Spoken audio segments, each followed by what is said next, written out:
Welcome to the bird media. నేను మీ పవన్ కృష్ణమూర్తి. ఇది social media యుగం. డిజిటల్ యుగం అనో లేదంటే ఇంకోటి పెట్టడం లేదు, సోషల్ మీడియా యుగం. ప్రతి ఒక్కళ్ళకి సోషల్ మీడియా అకౌంట్ అనేది ఉంది. క్షమించాలి, ఇక్కడ చిన్న కరెక్షన్ ఏంటంటే సోషల్ మీడియా అకౌంట్ కాదు, సోషల్ మీడియాలో విచ్చలవిడిగా అకౌంట్స్ అనేవి ఉన్నాయి.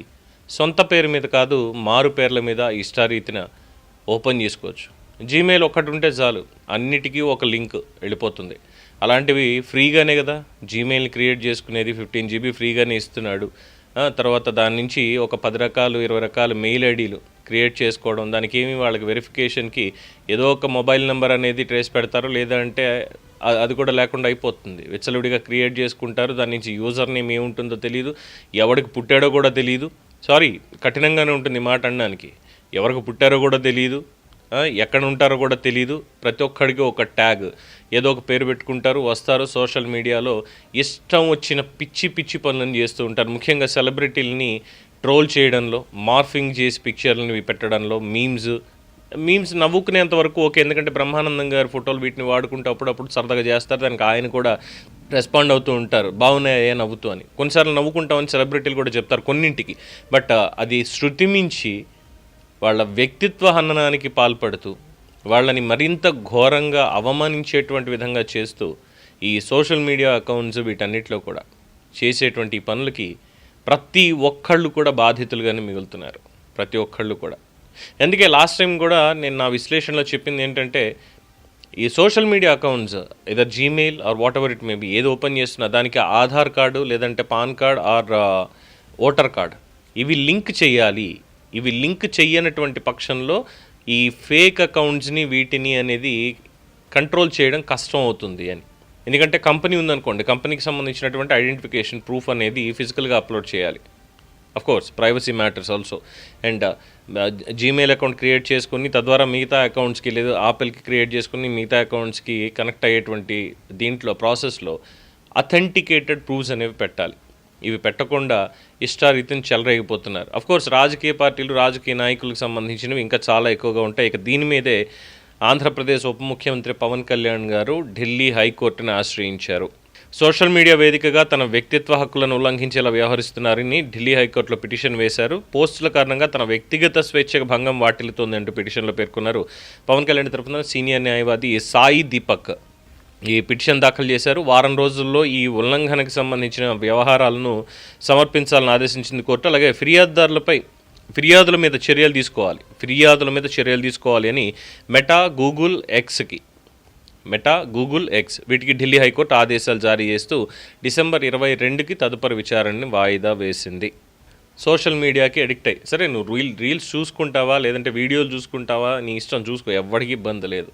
నీ అభిప్రాయాన్ని చెప్పాలా, స్వచ్ఛమైనటువంటి భాషలో తప్పులు లేకుండా ఎవరిని అందులో విమర్శించవచ్చు, సద్విమర్శగా ఉండాలి. అసభ్యకరమైనటువంటి భాషలోనూ అసభ్యకరమైనటువంటి ఎమోషన్స్ వీటిని అందులో చేసి కామెంట్ చేస్తాను, నేను అది ఇష్టం వచ్చినట్టు క్రియేట్ చేస్తాను.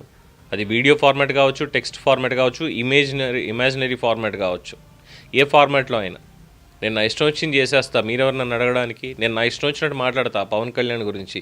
అయితే ఏంటి నీకు? పొద్దున్నే చూసా అంటే మరి సైబర్ క్రైమ్ వాళ్ళకి ఇంకా దొరకలేదు. ఎందుకంటే లాస్ట్ టైం హోంమంత్రి అనిత గారు ఏకంగా అసెంబ్లీలోను శాసన మండలిలో కూడా కొన్ని పేర్లు చెప్పారు. ఆ పేర్లకు సంబంధించినటువంటి ట్విట్టర్ అకౌంట్స్, ఎక్స్ అనేది మైండ్లో రిజిస్టర్ అవ్వట్లేదండి, ట్విట్టర్ అనే వస్తుంది. తప్పుగా అనుకోవద్దు. Sorry to Elon Musk also, దాన్ని తీసుకోవడం ఇంకా అవ్వట్లేదు. సో ట్విట్టర్లో కావచ్చు, ఫేస్బుక్లో, ఇన్స్టాగ్రామ్లో, లేదంటే ఇతరత్ర ప్లాట్ఫామ్స్లో, యూట్యూబ్లో కామెంట్స్ కింద కూడా పెడుతూ ఉంటారు. వాళ్ళు పేరు అనేది అక్కడ ఉండదు, ఏం పేరో కూడా తెలియదు, వాడు ఎక్కడ ఉంటాడో కూడా తెలియదు, వాడు సోషల్ యాక్టివిటీ ఏంటో తెలియదు, అడ్డమైన మాటలు మాట్లాడుతూ ఉంటారు ఇష్టం వచ్చినట్టు. అక్కడికి ఏదో బొడ్డుగోసి పేరు పెట్టినట్టుగా పవన్ కళ్యాణ్ గారిని నా ఇష్టం వచ్చినట్టు తిడతా, లేదంటే జగన్మోహన్ రెడ్డి గారిని. ఎస్, అబ్సల్యూట్లీ సద్విమర్శ చేయాలి. అది ఎవరైనా కావచ్చు, జగన్మోహన్ రెడ్డి గారా, పవన్ కళ్యాణ్ గారా, చంద్రబాబు నాయుడు గారా, లోకేష్ గారా, మోడీ గారా, కేసీఆర్ గారా, రేవంత్ రెడ్డి గారా, కేటీఆర్ గారా, ఎవరైనా సరే, హూ ఎవర్ ఇట్ ఈస్, సద్విమర్శ చేయాలి. అంతే తప్ప ఇష్టం వచ్చినట్టు అమనాభూతుల మీద తిడతాము, లేదంటే కింద అసభ్యకరమైనటువంటి రాతలు రాస్తాం, అసభ్యకరంగా మాట్లాడతాం అంటే ఎన్నాళ్ళను ఉపేక్షించాలి? పోనీ వీళ్ళకి అడ్రస్లు మనకి ఏమైనా తెలుస్తాయా? ఎందుకంటే ఇప్పుడు ఎగ్జాంపుల్ చెప్పుకోవాలి అనుకుంటే ఆంధ్రప్రదేశ్ శాసనసభలో వల్లభనేని వంశీ ఏదో మాట్లాడాడు, కొడాలి నాని ఏదో మాట్లాడాడు, ఆయన అంబటి రాంబాబు ఏదో మాట్లాడాడు, కొల్లు రవీంద్ర ఏదో మాట్లాడాడు, లేదు అంటే ఇతరత్ర ఉన్నటువంటి వాళ్ళు ఏదో మాట్లాడారు.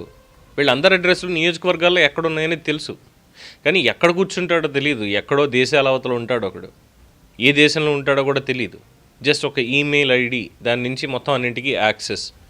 ఈ సోషల్ మీడియా ఖాతాల్లోకి వచ్చేసి క్రియేట్ చేసుకోవడం, రీతిని తిడుతూ వెళ్ళడం. ఎప్పటికప్పుడు రిపోర్ట్లు కొట్టినా ఏం చేసినా కొన్నిటిని రిమూవ్ చేస్తారు, మళ్ళీ కొత్తగా పుట్టగొడుగుల పుట్టుకొస్తూనే ఉంటాయి. మళ్ళీ వ్యక్తిత్వ హననం అనేది కామన్గా నడుస్తూనే ఉంది. భావ ప్రకటన స్వేచ్ఛ అంటే ఇతరుల తల్లుల్ని, చెల్లుల్ని, అక్కల్ని, వాళ్ళందరినీ కూడా తిట్టడమా? అది భావ ప్రకటన స్వేచ్ఛ అంటారు, బరి తెగింపు అంటారు, ఒళ్ళు బలుపు అంటారు.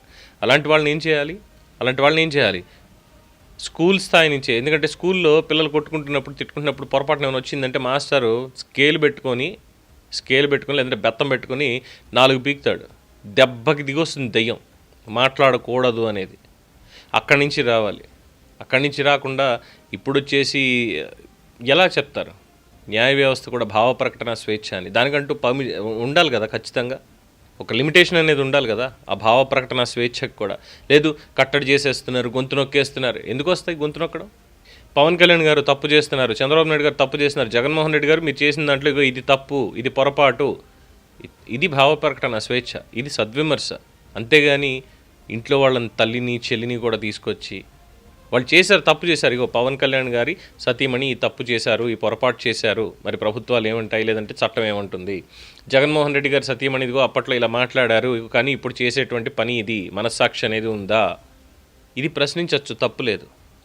న్యాయమూర్తి గారు ఫలానా కేసులో ఇగో ఇలా తీర్పునిచ్చారు, మరి దానికే సంబంధించి ఇంకొక సంఘటన వచ్చినప్పుడు ఇక్కడ ఎందుకని ఈ తీర్పు ఇలా ఇవ్వడం జరిగింది అంటే అక్కడ ఏమైనా లాలూచీ పడ్డారా, లేదంటే అభిప్రాయాలు అప్పటికప్పుడు మార్చుకోవడం జరిగిందా? ఇది ప్రశ్న. అంతేగాని ఇష్టం వచ్చినట్టు వాడు అమ్ముడు పోయాడు, ఇచ్చేశాడు, వ్యక్తిగత జీవితాల్లోకి వెళ్ళి చూడాల్సినటువంటి అవసరం ఏంటి? వాళ్ళని ఈ విధంగా ట్రోల్ చేయాల్సినటువంటి అవసరం ఏంటి? ఎవరికైనా సరే ఇదే, అది మీకైనా నాకైనా ఎవరికైనా సరే ఇది వర్తిస్తుంది. ఫేక్ అకౌంట్స్, మల్టిపుల్ అకౌంట్స్ ఉండడం తప్పలేదు, బట్ మల్టిపుల్ అకౌంట్స్కి పెట్టుకుని దాని పర్పస్ ఏంటనేది ఉండాలి. కానీ ఇక్కడ పర్పస్ ఏంటంటే వీళ్ళకి కేవలం వ్యక్తిత్వ హననం చేయడమే.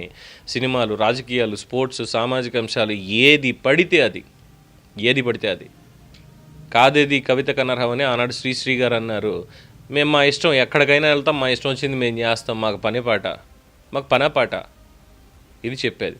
అండ్ అఫ్కోర్స్ ఇందులో ఏంటంటే అసలు చదువుని